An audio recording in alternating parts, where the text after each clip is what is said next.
భక్తిని గురించి మరియు ఈశ్వరుని గురించి ఈరోజు ఈ భాగంలో తెలుసుకుందాం. సంసార్నవ ఘోరేయ కర్ణధార స్వరూపక నమోస్తు రామకృష్ణాయ తస్మై శ్రీ గురవే నమః.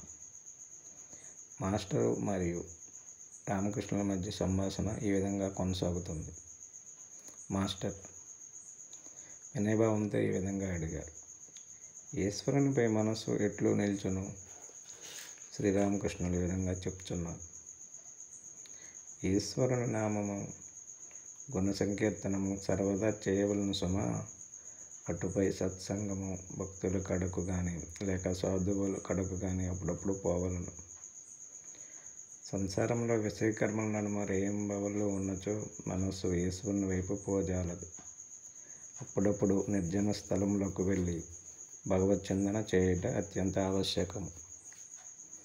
మొదట్లో అప్పుడప్పుడు నిర్జన ప్రదేశంకు వెళ్ళనిచో భగవంతునిపై మనసు నిలుపుట చాలా కష్టం.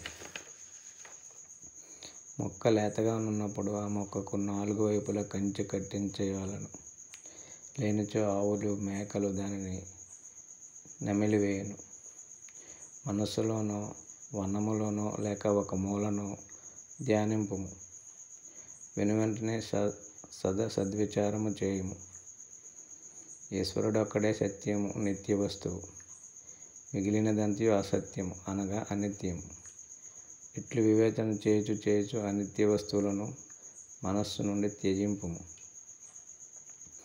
మాస్టర్ వినయముగా ఈ విధంగా అడుగుతున్నాడు, సంసారంలో నే విధముగా ఉండవలెను? శ్రీరామకృష్ణులు అన్ని పనులు చేయుచుండుము, కానీ మనస్సును మాత్రం ఈశ్వరుని యందే ఉంచుము. భార్య పుత్రులతోడ తల్లిదండ్రులతోడ కలిసిమెలిసి ఉండుము. అందరికను సేవ చేయము. పరమాత్మీయులని ప్రవర్తింపు, కానీ మనసులో మాత్రము వీరెవరు నీవారు కారనియే తెలుసుకును. గొప్పవారింట్లో పని మనిషి అన్ని పనులు చేయును, కానీ ఆమె మనసు మాత్రము ఊరిలో ఉన్న తన ఇంటి మీదనే ఉండును. అంతేకాక ఆమె యజమానుని బిడ్డలను తన బిడ్డల వలె పెంచును.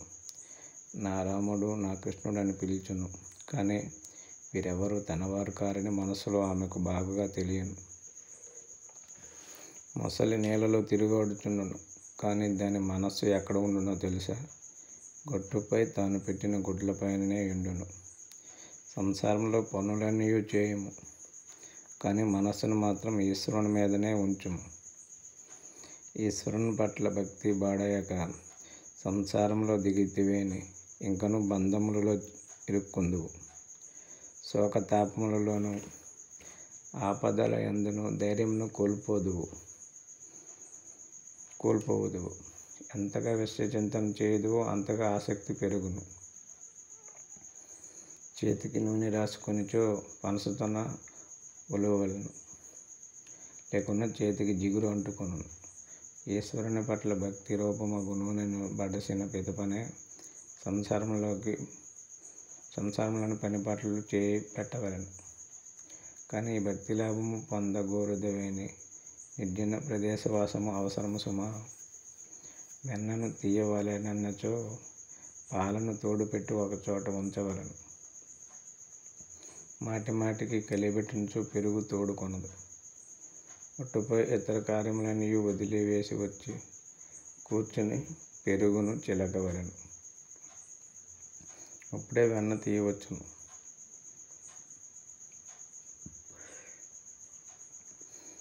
ఏకాంతముగా ఈశ్వర చింతన చేసినచో ఈ మనస్సు ద్వారానే భక్తి, జ్ఞానము, వైరాగ్యములు లభించును. కానీ అదే మనస్సును సంసారంలో ఉంచినచో నీచమైపోవును. సంసారంలో కేవలం కాంచముల చింతయే సుమా. సంసారం నీళ్లు వంటిది, మనస్సు పాల వంటిది. పాలను నీళ్ళలో పోసినచో పాలు నీళ్ళు కలిసి ఏకమైపోవును. ఇక పాలను వేరు చేయజాలం. పాలను తోడిపెట్టి పెరుగు చిలికి వెన్న తీసి ఆ వెన్నను నీళ్ళలో వేసినచో అప్పుడే అది తేలియాడును. అందుకే నిర్జన స్థలం ముందు సాధనల ద్వారా మొదట జ్ఞానభక్తి రూపముకు వెన్నను బడయమని చెప్పుట. అవన్నను సంసార రూపమగు నేలలో వేసినను కలిసిపోదు సుమా, పైననే తేలియాడును. వెంటనే విచారం చేయుట అత్యంత ఆవశ్యకము. కామినీ కాంత్యములు అనిత్యములు, ఈశ్వరుడొక్కడే వస్తువు. డబ్బుతో ఏమి ప్రయోజనము? పప్పన్నము, బట్టలు, నిలువ నీడ ఇంతవరకే, అంతే కదా. దానితో భగవల్లాభం చేకూరదు. అందుచే డబ్బు జీవితోద్దేశము కాజాలదు. ఇదే విచార మనబడును. తెలిసినదా మాస్టర్? చిత్తము. ఈ మధ్యన నేను ప్రబోధ చంద్రోదయ అను నాటకమును చదివింది. అందు వస్తు విచారం గురించి వ్రాసి ఉన్నది. శ్రీరామకృష్ణుడు: అవును, వస్తు విచారం. ఇటు చూడు. డబ్బులో ఏమున్నది? సుందరమగు దేహంలో ఏమున్నది? ఆలోచించి చూడు. సౌందర్యవతి దేహంలో కూడా ఎముకలు, మాంసము, క్రొవ్వు, మలమూత్రములు ఇవే కలవు. ఈశ్వరుని వదిలి మానవుడిట్టి వస్తువులపై మనసు నేల నిలుపును. వీటికై ఈశ్వరుని మరచుట ఎలా? మాస్టర్: ఈశ్వరుని దర్శింప సాధ్యమా? శ్రీరామకృష్ణులు ఈ విధంగా చెప్పుచున్నారు. ఓ, ఖచ్చితంగా చూడవచ్చు. అప్పుడప్పుడు నిర్జన స్థలవాసము, వాని నామగుణ కీర్తనము, వస్తు విచారము, ఈ ఉపాయములన్నింటినీ అవలంబించవలెను సుమా. మాస్టర్: వాని దర్శనం ఎట్టి పరిస్థితిలో లభించును? శ్రీరామకృష్ణ: పరమ వ్యాకులతతో విలపించినచో వానిని దర్శింపనగును. ఆలుబిడ్డలకై లోకులు బిందెలు కన్నీరు కార్చుదురు. డబ్బు కొరకు లోకులు ప్రవాహములాగా కన్నీరు కార్చుదురు. కానీ ఈశ్వరుని కొరకు ఎవడు ఏడ్చుచున్నాడు?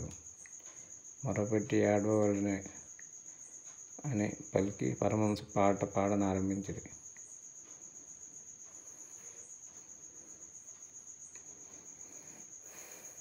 అమ్మా శ్యామ అని నీ వాతితో ఆక్రోశించిన ఓ మనస, ఆవేదన గని ఆమె ఆగగలుగున? అమ్మ శ్యామను నీ కగుపడకుండగా కాళీ దర్శన కాంక్షయుండిన కాళీ పాదముల కర్పణ చేయుము. భక్తి చందనం బలది బిల్వములు, అరుణారుణ మందార సుమంబులు. ఓ మనస, మొరపెట్టి ఏడుము. శ్యామ ఎట్లు తాళగలదో, కాళీ ఎట్లు తాళగలదో చూచెదము. మనస్సు ఏకాగ్రముగా ఉన్నచో మందార పుష్పము, బిల్వదళము తీసుకును. భక్తి అనేది గంధము రాచి తల్లి పాదముల కాడ సమర్పించుము. ఇది ఈ పాట యొక్క అర్థం. వ్యాకులత కలిగినచో అరుణోదయమైనట్లే అటుపై సూర్యుడు దర్శనమిచ్చును. వ్యాకులత కలిగిన వెంటనే ఈశ్వర దర్శనము లభించును. 3 ఆకర్షణలు కలిగిననే అతడి దర్శనం మొసంగును. అవి ఏమనగా, విషయంలోనికి విషయములపై గల ఆకర్షణ, తల్లికి సంతానముపై గల ఆకర్షణ, భార్యకు పతిపై గల ఆకర్షణ. ఈ 3 విధములుగా ఆకర్షణలు ఒక్కచో నెవనికైనా కలిగిన అతడు ఆకర్షణ బలంతో ఈశ్వర లాభము అందగలడు. అసలు విషయమేమనగా, ఈశ్వరుణ్ణి యథార్థంగా ప్రేమించవలను. తల్లి బిడ్డలనట్లు ప్రేమించును, భార్య భర్తనట్లు ప్రేమించును, విషయలోలుడు విషయములను ఎట్లా ప్రేమించును అట్లే ఈ 3 వ్యక్తుల ప్రేమ, ఈ 3 ఆకర్షణలు ఒక్కచోట చేర్చిన ఎంత అగును అంత పరిమాణమును ఈశ్వరునికి ఇయ్యగలిగినచో వాని దర్శనము లభించును. వ్యాకుల మనస్కుడవై వానిని పిలువవలెను. పిల్లి పిల్ల మ్యావ్ మ్యావ్ అని తల్లిని పిలుచుటయే ఎరుంగును. తల్లి దానిని ఎక్కడ పెట్టునో అక్కడే పడి ఉండును. ఒక్కొక్కప్పుడు తల్లి దానిని వంట ఇంట్లోనూ, మరొకప్పుడు నేలపైనను లేక పడకల పైనను పెట్టును. దానికి కష్టం కలిగినచో మ్యావ్ మ్యావ్ అనియే కేకలు పెట్టును. ఇంతకన్నా దానికి వేరేమీ తెలియదు. తల్లి ఎక్కడ ఉన్ననో సరే ఈ మ్యావ్ మ్యావ్ శబ్దం వినుట తోడనే వచ్చి చేరును. జయ రామకృష్ణ.